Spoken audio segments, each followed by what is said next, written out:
Batches है ना, अक्टूबर वाला और दिसंबर वाला, उनका MST 1 बहुत जल्दी होने वाला है, तो हम दोबारा से रिविजन की तरफ बढ़ते हैं, right? So just giving few minutes for everybody to join.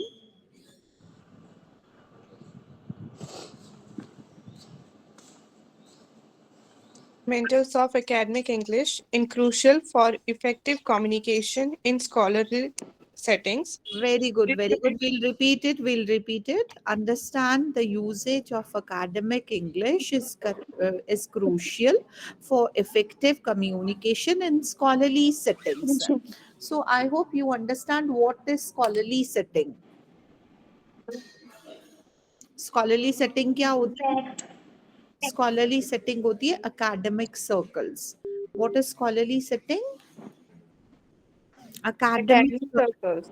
academic circles, academic background, जो हम ये पढ़ाई कर रहे हैं, those of us who are already PhD or are academic, those of you who are pursuing PhD, तो ये सारा जो हमारा setting है, ये क्या है? For effective communication in scholarly settings. ठीक है? Next, what is the next point? Yes. This unit emphasizes the importance of selecting precise and clear vocabulary, which enhances the quality of expression. Yes, very good. Clear, precise, accurate vocabulary which enhances the quality of expression. ठीक है? तो जो आपका expression है, expression in the sense कि what you are trying to convey, उसको जब हम बहुत precise, accurate vocabulary से convey करेंगे, तो जो हमारा quality of expression है, will improve. Coming next, it also introduces essential reading techniques such as skimming, scanning, and SQ3R method, which aid in better comprehension of research materials. ठीक है? तो essential reading techniques भी introduce करता है, because जब आपने academic vocabulary सीख ली, तो फिर आपको academic vocabulary सीखने के बाद आप अपने एरिया पे already available academic books papers है, उनको रीड करोगे, तो उनको जब रीड कैसे करना है कि आपको ज्यादा से ज्यादा रिटेंशन हो, ठीक है, उसके लिए आपको इफेक्टिव रीडिंग टेक्निक्स को समझना है.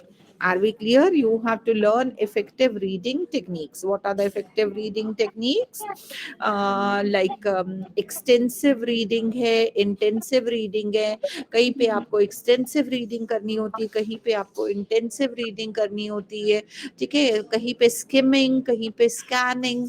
Skimming मतलब फटाफट से आप कंटेंट को go through कर स्किम करते हो, हरिडली आप कंटेंट को गो थ्रू करते हो. मैं एक और चीज बता दे रही हूँ, मैं अभी बस थोड़ी देर तक ही 1 or 2 minutes I would be allowing you to the class, not after this. ठीक है? Right? So SQ3R method होता है. It is a very detailed method. Every alphabet here, SQ3R, it stands for a quality which this method brings about. ठीक है? और फिर उसके बाद हमारे academic conventions आते हैं, academic rules and regulations आते हैं. तो ये जब तीनों चीजें यूनिट में, ये तीनों थीम्स को हम अटेंड कर देते हैं, तो वो बन जाती है हमारा unit 1 basics of academic English, जिसमें पहले पे आता है एकेडमिक वोकैबुलरी, दूसरे पे आता है इफेक्टिव रीडिंग टेक्निक्स, और तीसरे वाले पे आता है हमारा academic conventions, academic rules and regulations.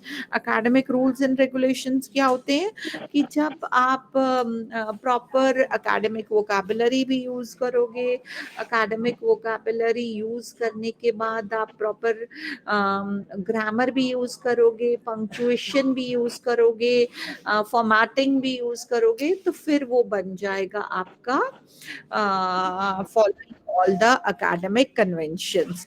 I hope you are clear with slide number 1. Yes? Yes, ma'am. Yes, ma'am. Okay, so let's move to unit 2 now.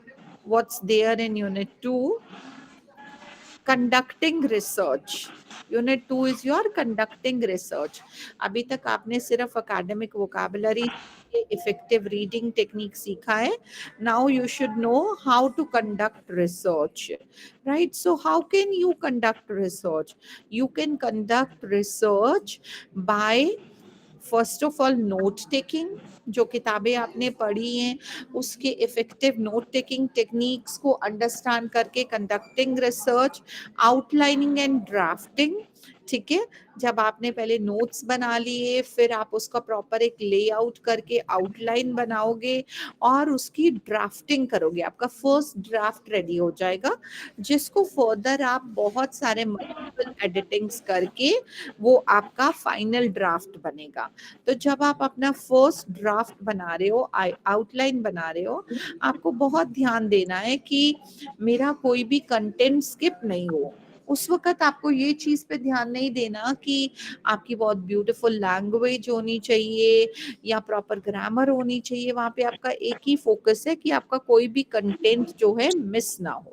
उसके बाद जब आप एडिटिंग करते हो तो हर एक एडिटिंग का एक पर्पस होता है। कोई एडिटिंग आपकी सिर्फ ग्रामर चेक करने के लिए होती है, कोई एडिटिंग आपकी फॉर्मेटिंग चेक करने के लिए होती है, कोई अगेन दोबारा से कंटेंट को चेक करने के लिए होती है। Clear? Are you clear about this? Yes, ma'am. So this was about understanding, learning, note taking, outlining, drafting, which are essential skills for organizing thoughts and information. Thoughts को और information को organize करना, ठीक है? Additionally, it teaches how to structure content into logical paragraphs, ensuring that ideas flow cohesively. उसके अलावा आपको ये भी बताता है कि आप कंटेंट को पैराग्राफ्स में कैसे स्ट्रक्चर करना है, और आपको at the same time you have to take care that the flow of ideas in the paragraph, in a single paragraph, and from one paragraph to another, the flow of ideas, the transition should be very smooth. तो ये सारी चीजें आप अपने unit 2 conducting research में सीखोगे। आपका focus होगा clarity, cohesion and grammatical accuracy, ठीक है? So this conducting research it prepares students for producing high quality academic work. Coming to your unit 3, mechanics of thesis writing, ठीक है? So mechanics of thesis writing it focuses on the technical aspect of thesis writing. This unit covers essential elements such as headings, page formatting, and the correct presentation of tables and illustration. So unit 3 जो आपका mechanics of thesis writing है, वो ये चीज पे focus करेगा कि जो है आपकी फॉर्मेटिंग प्रॉपर होनी चाहिए. Your formatting should be proper, ठीक है? Point number 1 is focusing on the technical aspect of thesis writing, headings, page formatting, and the correct presentation of tables and illustration. दूसरा punctuation, ठीक है? Proper use of punctuation, hyphen, parenthesis, quotations भी maintain करते हो, और eight the same time आपके work की readability भी बढ़ती है. इसी में आपका आएगा how you should go about printing, binding, submitting a thesis. So now pay attention to the syllabus of unit 3. It is basically a unit which is teaching you formatting. Are we clear about it? Yes, ma'am. Yes, ma'am. Now Yes, coming to ma'am. unit Yes, 4, ma'am. it is but obvious कि हमने सब कुछ सीख लिया. हमने academic vocabulary सीख ली, effective reading technique सीख ली, effective writing technique सीख ली है, ठीक है? और हमने formatting सीख ली, cohesion, coherency, clarity सीख ली, और proof reading कर ली, editing कर ली. तो अब इसके बाद हमारे पास जो हमारा unit 4 होता है, that is digital tools, digital editing tools, digital editing tools होते हैं जिनको हम करेक्शन टूल्स भी बोलते हैं, इनके ऊपर हम 101% कभी भरोसा नहीं कर सकते, because they are not human, they cannot understand the details of a language.